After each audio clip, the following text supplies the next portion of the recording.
할렐루야. 하나님께서 귀한 찬양을 기쁘게 받으셨음을 믿습니다. 오늘도 주님 앞에 오신 여러분들, 또 인터넷으로 또 가정에서 예배하시는 분들 다 환영하고 또 사랑하고 축복합니다. 우리 눈으로만 한번 인사하겠습니다. 잘 오셨습니다. 은혜 많이 받으시기 바랍니다. 눈으로 인사하겠습니다. 눈에 힘을 좀 빼시고 인사하시기 바랍니다. 오늘은 출애굽기 설교 8번째로 첫 번째 유월절이란 제목으로 하나님 말씀 증거하겠습니다. 지난번에 제가 하나님께서 애굽에 10가지 재앙을 내리셨다 말씀했고요. 그 10가지 재앙을 순서대로 외우는 방법이 있다 말씀드렸습니다. 어떻게 하면 쉽게 외웁니까? 첫 글자만 따면 쉽게 외울 수 있습니다. 혹시 뭐 다 기억하실지 모르겠는데 피게이 파가독 우메훅장, 제가 외우는 방법입니다. 피게이 파가독 우메훅장. 피재앙, 개구리재앙, 이재앙, 파가독, 파리재앙, 가축재앙, 독종재앙, 우메흑장, 우박재앙, 메뚜기재앙, 흑암재앙, 장자재앙. 그래서 이렇게 첫 글자만 따면 아마 쉽게 외우실 거라고 생각이 됩니다. 애굽의 10가지 재앙을 내리신 목적은 무엇입니까? 첫 번째는 하나님의 능력을 온 세계 가운데 나타내기 위해서, 두 번째는 애굽을 심판하기 위해서, 세 번째는 애굽 사람들이 섬기는 신이 얼마나 무능한지를 드러내기 위해서 심판하신다고 말씀드렸습니다. 그래서 오늘은 지난번까지는 9번째 재앙을 했고요. 오늘은 10번째 재앙과 이어서 나오는 유월절 또 무교절까지 말씀드리겠습니다. 하나님께서는 모세를 통해서 내 백성이 광야에서 예배할 수 있도록 바로에게 광야에서 예배할 수 있도록 허락하라 이렇게 전달했는데, 바로는 이스라엘 백성들이 광야에 나가지 못하도록 했습니다. 재앙이 올수록 처음에는 안 된다 했다가 얼음만 가라 했다가 그 다음에는 가까이 가라 했다가 가축은 다 놔두고 가라고, 뭐 타협은 하지만 온전히 순종하지 않습니다. 그래서 하나님이 계속해서 재앙을 세게 내리십니다. 부모가 자녀를 혼낼 때가 있죠. 근데 어떻게 하면 부모가 덜 혼냅니까? 빨리 빌면은 부모가 덜 혼냅니다. 잘못을 인정하고 싹싹 빌고 다시는 그러지 않겠다 하면은 더 혼날 것도 덜 혼납니다. 근데 끝까지 빌지 않으면 어떻습니까? 덜 혼날 것도 더 혼나게 됩니다. 하나님도 마찬가지입니다. 만약에 바로가 금방 보냈다면 아마 이렇게 재앙이 많지는 않았을 텐데 끝까지 하나님 뜻에 불순종하고 거역하다가 이제 10번째 재앙까지 임하게 되는 것을 볼 수 있습니다. 자, 오늘 말씀 보니까 오늘 말씀의 이 10번째 재앙은 애굽에 있는 모든 장자, 정확하게 말하면 장자 수컷이 죽는 재앙입니다. 바로부터 맷돌을 돌리는 자의 장자까지. 맷돌 돌린다는 것은 노예를 말하거든요. 가장 높은 바로의 아들부터 종의 아들, 심지어는 애굽에 있는 모든 가축의 장자까지 다 죽게 된다라고 말씀하고 있습니다. 그래서 오늘 그 의미가 무엇인지, 우리에게 주시는 교훈은 무엇인지 살펴보겠습니다. 한번 따라하겠습니다. 10번째 재앙. 9번째까지는 말씀드렸고 오늘은 10번째입니다. 하나님은 10번째 재앙을 내리시기 전에 2절 말씀 보니까 애굽 사람들에게 은금 패물을 구하여라 이렇게 말하고 있습니다. 하나님은 왜 애굽 사람들에게 은금 패물을 구하라고 했을까요? 이스라엘 백성들이 애굽에 있는 기간은 430년입니다. 처음에는 잘 지냈습니다. 그런데 왕조가 바뀌면서 18왕조로 바뀌면서 이스라엘 백성들을 얼마나 괴롭게 하는지, 그리고 이스라엘 백성들을 노역을 시킵니다. 원래 노역을 시키려면 돈을 줘야 되는데 무노동 무임금이 아니고 유노동 무임금, 일은 엄청나게 시키면서 돈은 안 줍니다. 그래서 하나님께서 애굽 사람들에게 은금 패물을 이렇게 빌리라고 한 것은, 구하라고 한 것은 그 노동의 정당한 대가를 받고 나올 수 있도록 하기 위해서 은금 패물을 구하라고 말씀하십니다. 이 재앙으로 인해서 애굽에 있는 모든 장자는 다 죽게 됩니다. 예외는 없습니다. 하나님 말씀에 예외는 없습니다. 애굽에 있는 모든 장자는 죽게 되었고 이스라엘 백성들 가운데 그 어린 양의 피를 바른 모든 그 장자는 죽지 않게 되었습니다. 이 모세가 이것을 선포하면서 이렇게 말합니다. 7절 말씀 보니까 이스라엘 자손에게는 사람이나 짐승에게나 개 한 마리도 그 혀를 움직이지 아니하리니. 이스라엘은 개도 어떻게 한다고요? 혀를 움직이지 않는다. 개가 혀를 움직이지 않는 게 뭡니까? 짖지 않는 거죠. 개가 굉장히 예민합니다. 전도할 때 아파트나 빌라 가면은 1층에서 올라가는데 벌써 5층에서 이상한 사람 오면 개가 막 짖는 거예요. 개가 그렇게 예민합니다. 근데 개가 짖지 않는다는 건 뭡니까? 이스라엘 백성들 가운데는 어떤 일도 일어나지 않고 그저 평안하도록 하나님이 지켜주신다는 그런 의미입니다. 모세가 이것을 이제 바로 앞에 말하면서 이제 모세가 완전히 이제 배짱을 튕깁니다. 8절 말씀 보십시오. 8절 11장 8절입니다. 왕의 이 모든 신하가 내게 내려와서 내게 전하며 이르기를 너와 너를 따르는 온 백성은 나가라 한 후에야 내가 나가리라 하고 심히 노하여 바로에게 나오니라. 그 전까지 9번째 재앙까지는 계속 뭐라고 했습니까? 우리 제발 나갈 수 있도록 허락해 주십시오. 그런 식으로 부탁 아닌 부탁했습니다. 근데 이제는 10번째 재앙 때는 뭐라고 말합니까? 우리 안 나간다. 이제 완전 배짱입니다. 이제 우리는 안 나간다. 너희들이 만약에 우리를 내보내고 싶으면 뭐하라?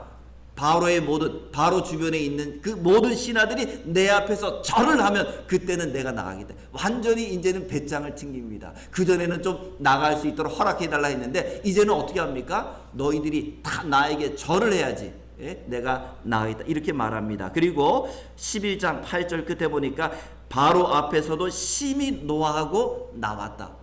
세상에 모세가 바뀌었어요.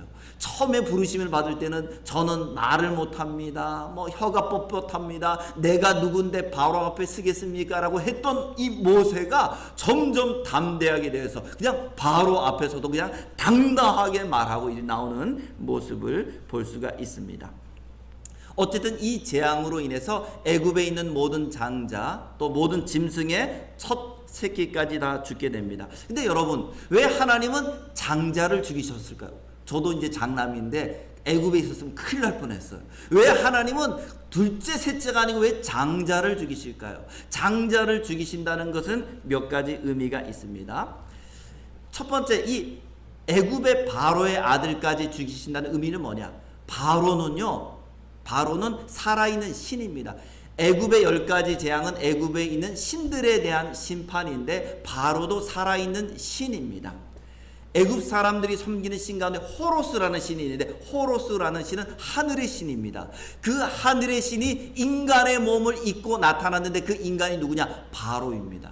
그러니까 애굽 사람들이 생각할 때 바로는 뭡니까? 육체를 입고 있는 신입니다. 그래서 바로가 죽게 되면은 육체는 죽지만 영은 죽지 않는다 해서 맞는 게 뭡니까? 피라미드를. 그 사람들이 신앙입니다. 그런데 애굽의 10가지 재앙으로 인해서 바로의 아들까지 죽게 됩니다. 이것을 통해서 너희들이 바로를 신처럼 여기고 따르는데 바로는 자기 아들도 지키지 못하는 그저 무능하고 유한한 인간이라는 것을 하나님이 보여주십니다. 애굽에 있는 모든 신들이 다 가짜고 무능하고 바로 또한 마찬가지라 그런 의미입니다.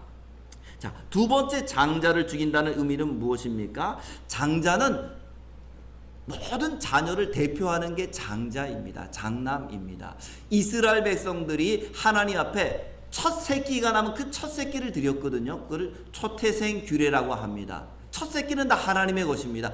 첫 새끼를 드렸다는 것은 모든 것을 드렸습니다라는 신앙의 고백이고 또 어떤 곡식을 타면 첫 열매를 드렸습니다. 그걸 초실절이 하는데 첫 열매, 첫 과일을 드린 것은 모든 것을 하나님께 드립니다. 그런 의미입니다. 그래서 장자를 죽였다는 의미는 뭡니까? 사실은 애굽의 모든 사람을 죽였다는 것과 똑같고요. 이스라엘 백성들의 장자가 죽지 않았다는 것은 이스라엘 모든 백성의 생명을 하나님이 지키시고 보호했다는 것과 마찬가지입니다.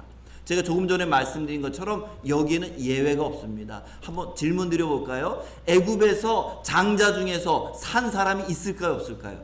단 한 사람도 못 살았을 겁니다. 또 이스라엘 백성들이 피를 발랐는데 이 피를 바르거든요. 피를 발랐는데 죽은 사람이 있을까요? 아마 단 한 사람도 죽지 않았을 것입니다. 그러니까 하나님에게는 예외라는 게 없습니다. 예수 믿지 않는데 그런데 너무 착해요. 너무 순수해요. 그래도 예수를 믿지 않는 사람에게는 구원은 없습니다. 예수를 믿긴 믿는데 성격이 뭐 같아?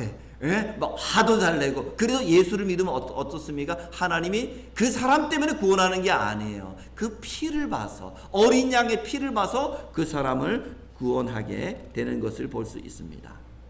자, 또 장자가 죽은 세 번째 이유는 뭐냐? 출애굽기 4장 22절에 보니까 하나님이 이렇게 말합니다. 이스라엘은 내 장자라. 이스라엘이 뭐라고요? 하나님 앞에 영적인 장자라는 거예요. 뭐 우리 대한민국 사람, 일본 사람, 미국 사람 있지만 이스라엘 백성이 하나님 앞엔 장자라는 거예요. 이스라엘은 내 아들 내 장자라. 내가 내게 이르기를 내 아들을 보내주어 나를 섬기게 하라 하여도 내가 보내주기를 거절하니 내가 내 아들 내 장자를 죽이리라. 애굽 사람들이 이스라엘 사람들에게 못된 일을 많이 했거든요. 남자들은 그냥 노역시키고 여자들은 자녀를 낳으면 어떻게 했습니까? 그냥 살아있는 애를 강에 막 던지라 그렇게 했습니다. 수많은 아이들이 아마 죽게 되었을 겁니다. 그래서 장자를 죽인 거에 대한 대가로 하나님께서 애굽 사람의 장자도 치시겠다라고 그렇게 말씀하고 있습니다. 그러니까 하나님이 참 무서운 분이시죠. 참 하나님께서 분명하고 무서운 분입니다. 제가 새벽에도 말씀드렸지만 하나님이 너무 정확하니까 하나님이 어렵고 무섭습니다. 털털한 사람 만나면 조 목사도 좀 뭐 그냥 아무렇게나 행동하는데, 목사님들 가운데 굉장히 엄격하신 분들, 까다로운 분 만나면 말이나 행동할 때 조심합니다. 왜? 내 말과 행동이 혹시라도 저분이 보실 때 어떤 예의에 어긋날까 봐. 하나님도 정확하십니다. 그러니까 우리가 참 어렵습니다. 하나님이 어렵습니다. 그래서 하나님을 경외하게 됩니다. 자, 두 번째 한번 살펴보겠습니다. 따라하겠습니다. 유월절을 지키라. 예, 유월할 때 유자는 넘을 유자입니다. 월자는 건너간다는 월자입니다. 넘고 건너간다. 누가 넘고 건너간다는 겁니까? 예, 하나님께서 건너간다는 겁니다. 오늘 성경 말씀 보면 하나님께서 애굽에 직접 내려와서 애굽의 장자를 심판하는 걸로 표현하고 있지만, 나중에 성경 보니까 죽음의 사자, 하나님의 사자가 와서 애굽 사람들의 가정에 들어가서 거기 있는 장자를 죽입니다. 근데 피를 바르게 되면 어떻게 됩니까? 하나님의 사자, 그 집은 어떻게 합니까? 패스한다. 그 집은 뛰어넘는다. 옛날에 그 LA 폭동이 있었을 때 흑인들이 우리 한인 LA에 있는 그 상점에 와서 많이 약탈했습니다. 그런데 어떤 분들은 평상시 흑인들을 갖다가 잘 이렇게 돌봐주고 이렇게 위해주고 어려울 때 도와준 그런 한인들이 있거든요. 거기는 흑인들이 와서 막 지키는 거. 이 집은 안 된다. 이 집은 우리를 평상시에 도와줬던 그런 사람의 가게다. 그런 집은 어떻게 됩니까? 패스하는 거죠. 마찬가지. 어린 양의 피를 바르니까 하나님의 사자 거기는 패스하게 됩니다. 자, 여기서도 이제 몇 가지 한번 교훈을 보겠습니다. 자, 피를 바르는데 아무 동물의 피나 발라서는 안 됩니다. 딱 두 종류밖에 없습니다. 첫 번째는 양이고 두 번째는 염소입니다. 학자들은 아마 대부분 어린 양을 발랐을 거라고 그렇게 생각하고 있습니다. 이 양의 피가 누구를 상징합니까? 예수님. 그래서 세례 요한이 예수님 향해서 뭐라고 했습니까? 세상 죄를 지고 가는 하나님의 어린 양이다. 사도 바울도 고린도전서 5장 7절에 보니까 우리의 유월절 양 곧 그리스도께서 희생되셨느니라. 예수님이 우리의 유월절 양이 되신다. 사도 바울도 말하고 있습니다. 자, 그 양과 염소, 그 목사님 아무 양과 염소 됩니냐? 아닙니다. 까다로워요. 조건이 있습니다. 첫 번째는 흠이 없어야 됩니다. 병이 들었다든지 아니면 피부병이 있다든지 아니면은 뭐 한쪽 눈이 멀었다든지 다 안 됩니다. 온전해야 됩니다. 예수님께서 흠이 없으신 분입니다. 예수님이 죄가 있다면 우리를 위한 대속제물이 될 수 없습니다. 아니, 예수님도 죄가 있는데 누가 누구를 위해서 대신 죽습니까? 예수님은 죄가 없으신 분입니다. 정결하신 분입니다. 그래서 양을 잡을 때도 흠이 없는 걸로 잡게 됩니다. 두 번째는 태어난 지 1년 된 어린 양을 잡게 됩니다. 1년 됐다는 게 무슨 의미입니까? 너무 어린 것도 말고 너무 나이 든 것도 말고 가장 좋은 양을 잡도록 되어 있습니다. 우리가 하나님 앞에 물질과 시간을 드리는 것도 마찬가지입니다. 아마 여러분들 오늘 주일 오실 때 시간 남아서 오신 분은 없을 거예요. 다 이번 주일 교회 가기로 다 시간을 정하시고, 헌금이라는 것도 어떻습니까? 쓰고 남은 걸로 드리는 게 아닙니다. 다 월급 받는 순간 먼저 11조 감사, 성경은 다 떼놓고 나머지로 쓰는 것이죠. 돈이 많아서 그렇게 하는 게 아니고 그런 것이 바르기 때문에 그렇게 하는 겁니다. 그게 우선순위입니다. 그래서 가장 좋은 1년 된 가장 좋은 양을 드리게 되어 있습니다. 또 한 가지는 암컷은 아니고 수컷만 드리게 되어 있습니다. 수컷을 드린다는 의미는 애굽의 장자 수컷 남자가 죽습니다. 짐승도 첫 태생의 수컷만 죽습니다. 그래서 그것을 대신하기 위해서 암컷이 아니고 수컷만 죽게 되어 있습니다. 또 레위기에 보면 대부분의 제물은 다 수컷을 드리게 되어 있는데 저는 하나님의 배려라고 생각합니다. 여러분 동물 중에서 암컷이 비쌉니까? 수컷이 비쌉니까? 암컷 비싸고 왜? 새끼를 낳으니까. 그래서 그 백성들에 대한 하나님의 어떤 배려라고 저는 생각합니다. 그래서 수컷을 잡도록 되어 있습니다. 근데 그 양을 당일날 잡는 게 아니고 1월 10일 날 그 양을 딱 이렇게 선택을 합니다. 그리고 4일 동안 간직하고 1월 14일 날 오후 3시에서 6시 사이, 원래 6월 jul기에는 그때 양을 잡게 됩니다. 예수님도 정확하게 오후 3시에 돌아가십니다. 그 시간에 정확하게 돌아가시게 됩니다. 그래서 4일 동안 간직하는 이유는 뭘까요? 나흘 동안. 혹시라도 당일날 선택했는데 갑자기 보니까 피부병이 들었어요. 다른 양을 보니까 어디가 중간에 부러졌어. 그렇게 되면 안 되니까 미리 그 양을 선택해서 상처나지 않도록 보관하는 의미에서 나흘 동안 보관하게 되어 있습니다.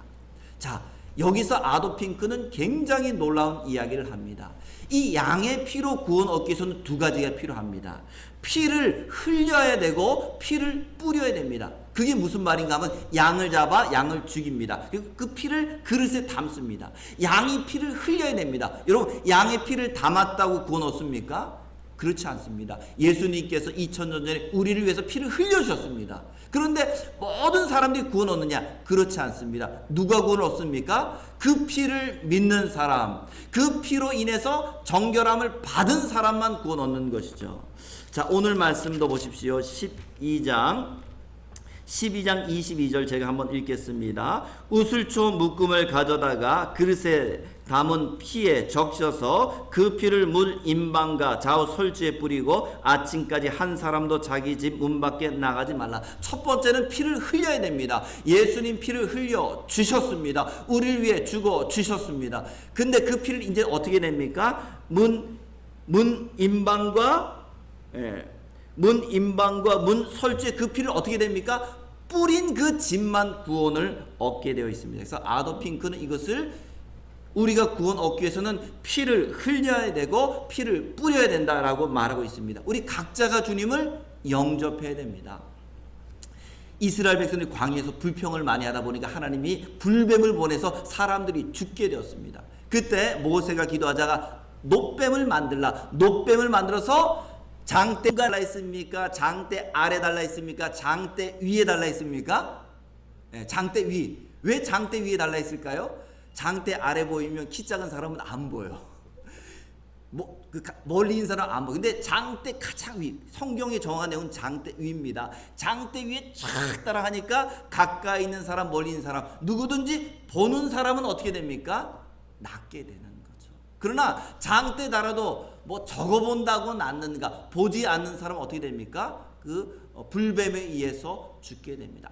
아무리 뱀을 달아도 마찬가지입니다. 보는 사람만 난 거고 이 어린 양의 피를 흘려도 그것을 뿌린 사람만 그날 깜빡 잊고 뿌리지 않았어요.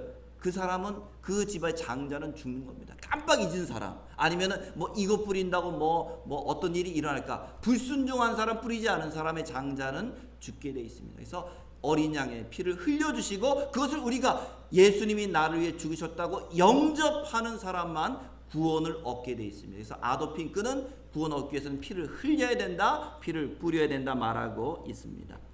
자, 피를 뿌리는데 어떻게 뿌립니까? 손으로 뿌립니까? 착착. 그렇지 않고 22절 말씀 보니까 우슬초 묶음을 가져다가. 왜 하나님은 우슬초로 뿌리게 했을까요?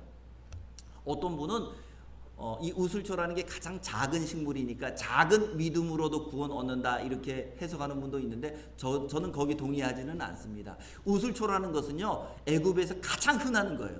만약에 하나님께서 산삼 뿌리를 갖다가 가지고 피를 발라라 아니면은 10년 된 도라지 입에 묻혀서 피를 뿌려라 하면은 아마 난리 났을 거예요. 근데 우슬초라는 게 어떻습니까?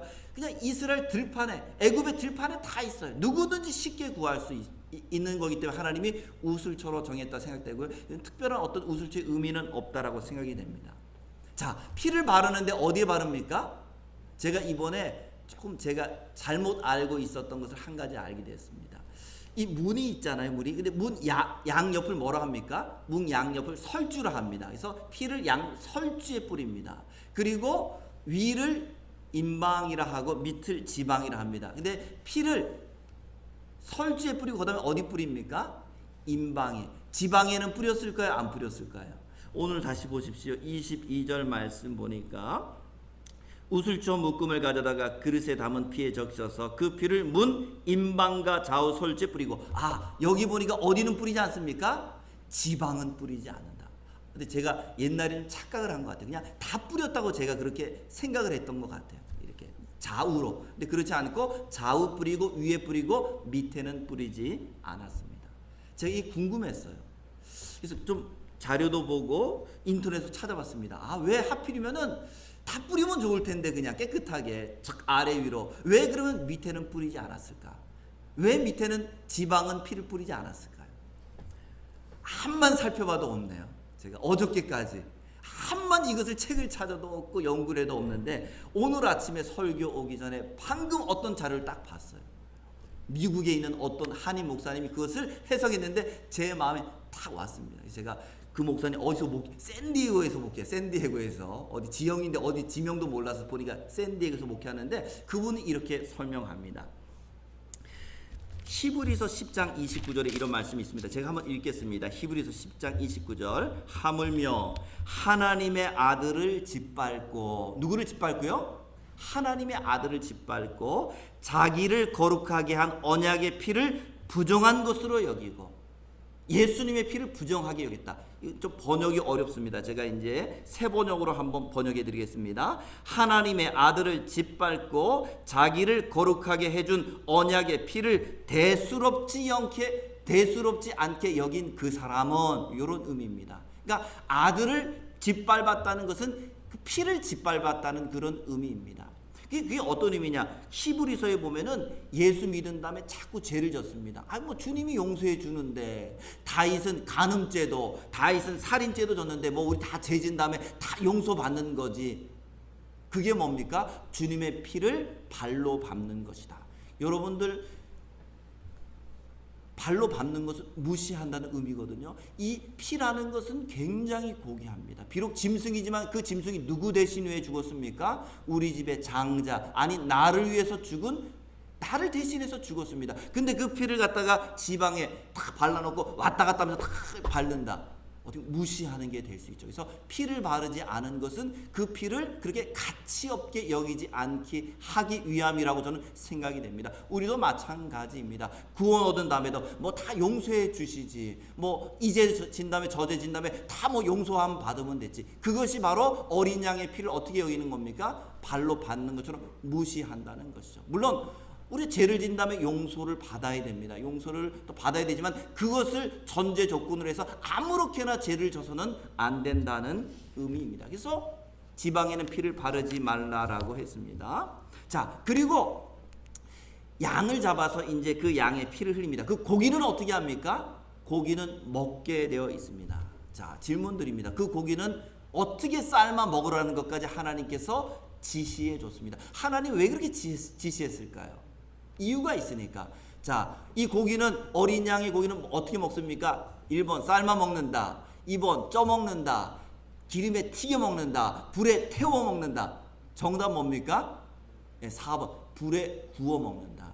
왜 하나님은 불에 구워 먹도록 했을까요? 물론 첫 번째 드는 생각은 빨리 먹고 이제 탈출하기 위한 거라 생각되는데, 구약에 있는 불은 언제나 하나님의 심판을 의미합니다. 하나님의 심판이, 소돔과 고모라도 불과 유황으로 심판했고, 엘리야를 잡으러 오는 50명도 하늘에 불이 내려서 그들을 하나님이 심판했습니다. 하나님의 심판을 의미합니다. 예수님 죽으신 이유는 어떤 의미입니까? 우리 대신 심판받으신 거예요. 우리 대신 죽으셨으면 하나님의 심판을 의미합니다. 그래서 하나님께서 어린 양을 먹는 것도 하나님 요리사도 아니고, 불로 구워 먹어야지 맛있지 않느냐, 그런 의미가 아니고 하나님의 심판을 상징한다고 볼 수 있습니다. 또 먹는 방법도 하나님이 가르쳐 주십니다. 12장 11절, 히브리서 12장 11절 말씀 보겠습니다. 제가 한번 읽겠습니다. 너희는 그것을 이렇게 먹을지니 허리에 띠를 띠고 발에 신을 신고 손에 지팡이를 잡고 급히 먹으라. 예, 우리가 먹는 거와 정반대입니다. 여러분, 식당 가면 제일 먼저 하는 게 뭡니까? 허리띠를 쫙, 이게 뷔페 가면은 이제 허리띠 풀거든요. 쫙. 그래서 여자분들 가운데 또 뷔페 가면은 혁대 없는 옷을 입고 간다는 분도 제가 얘기 들었습니다. 근데 보니까 혁대를 어떻게 하라고요? 혁대를 띠라는 거예요. 그리고 발에 신을 벗고, 집에서 밥 먹을 때 신발 벗고 양말 벗고 편하게 먹는데 발에 신을 신고 신발 신고 먹으라는 거죠. 불편한 자세입니다. 또 손에 지팡이를 잡고, 세상에, 한쪽에는 지팡이 잡고 한쪽으로 먹는데 이게 뭐 먹는 건지 어떻게 하는지 모르겠어요. 그리고 어떻게 먹습니까? 급히 먹으라. 급히 먹다 체하는 수 있는데 하나님은 급히 먹으라. 왜 하나님은 급하게 먹고 이 이상한 자세로 먹으라 했을까요? 군대 가면은 5분 대기조가 있습니다. 무슨 급한 상황, 간첩이 왔다든지 그러면 5분 안에 출동하는 그런 군인들이 있는데, 그 군인들은 잘 때도요 군복을 다 입고 총 놔두고 철모 딱 이렇게 옆에 놔두고 그렇게 잡니다. 식당 갈 때도 완전 군정하고 갑니다. 그러니까 이런 복장, 이런 자세로 먹으라는 것은 언제든지 뭐 하라는 거예요? 바로가 너희들 출발하라면은 빨리 출발하라는 의미죠. 더 이상 미련 갖지 말고 머물지 말고 빨리 출발하라는 의미입니다. 그래서 사실은 이 애굽에서 나올 때 낮에 나온 게 아니고 밤에 나오게 됩니다. 성경에 보면 밤에 나옵니다. 그래서 급하게 먹으라는 의미입니다. 예. 자, 그래서 출애굽기 12장 42절 보니까 이 밤에 그들을 애굽에서 인도하여 내셨다. 밤에 나온 거죠. 밤에 탈출을 했습니다. 그래서 이제 6월절까지 살펴봤고요. 한번 따라하시겠습니다. 무교절을 지키라. 예, 조금 여기서 설명이 필요한데, 첫 번째 6월절은 6월절과 무교절을 한 날에 같이 지킵니다. 무교절이라는 게 뭐냐면은 효소 없는 빵을 먹는 거고 또 쓴 나물을 먹고, 이게 이제 무교절인데, 이 6월절에는 6월절과 무교절을 같이 지킵니다. 어린 양을 먹는 6월절과 쓴 나물과 무교병을 먹는 무교절을 그냥 하루에 지킵니다. 근데 하나님께서 이것을 나중에 이스라엘 백성들에게 가나안 땅에 들어가서는 1월 14일 하루는 6월절 어린 양을 먹고 14일부터 7일 동안은 무교절을 지키라 말했습니다. 무교절까지 오늘 잠깐 설명드리겠습니다. 무교절이라는 것은 무교병을 먹습니다. 무교병이란 게 뭡니까? 효소가 들어있지 않는 빵을 먹는 겁니다. 이스라엘 백성들이 애굽에서 나올 때 무교병을 먹었습니다. 왜 무교병을 먹었을까요?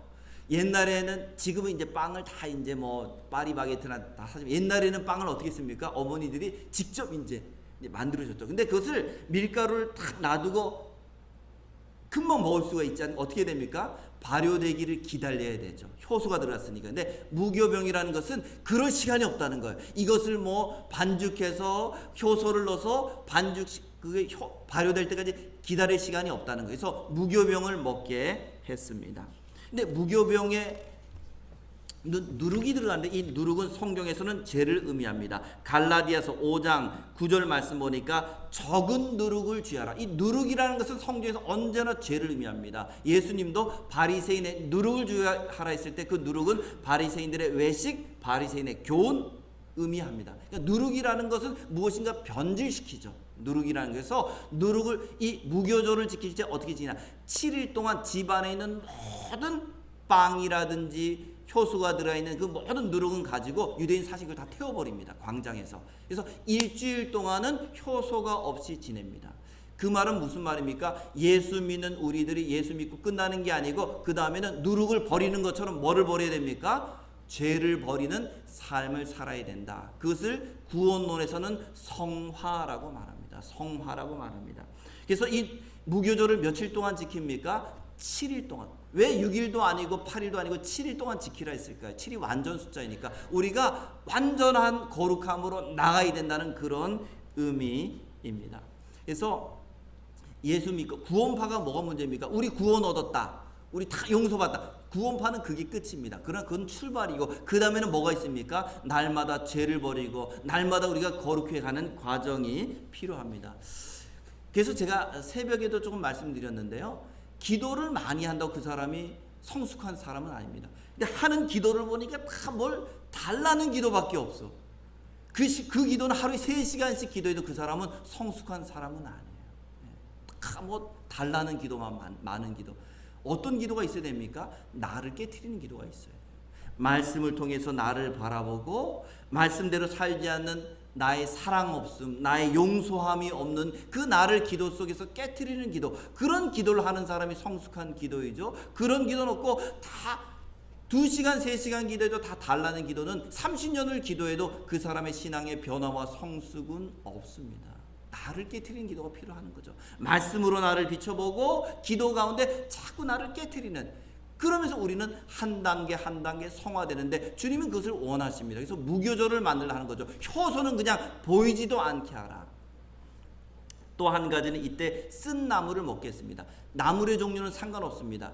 요새 봄나물은 굉장히 맛있거든요. 근데 그거 말고 먹을 수는 있지만 쓴 나물을 먹어라 이렇게 말씀했습니다. 쓴 나물을 먹는 이유는 애굽의 고난을 기억하기 위함이고 예수님이 우리를 위해서 죽으신 고난을 잊지 않기 위해서 쓴 나물을 먹도록 했습니다. 자, 오늘 말씀 결론 맺겠습니다. 10번째 재앙은 어떤 의미가 있습니까? 애굽의 신들에 대한 마지막 바로를 치는 심판이라고 지금 말씀드렸고, 또 어린 양의 피를 바른 모든 사람들은 다 구원을 얻게 된다고 또 설명을 드렸습니다. 구원 얻는 사람들은 이제 어떻게 됩니까? 무교절을 지키는 것처럼 죄를 버리고 거룩한 삶으로 한 걸음 나갈 수 있는 저와 여러분 되기를 주님의 이름으로 축복합니다. 기도하겠습니다. 하나님, 우리를 하나님의 심판으로부터 구해 주신 것 감사합니다. 어린 양 예수를 믿어서 우리 모두 다 하나님의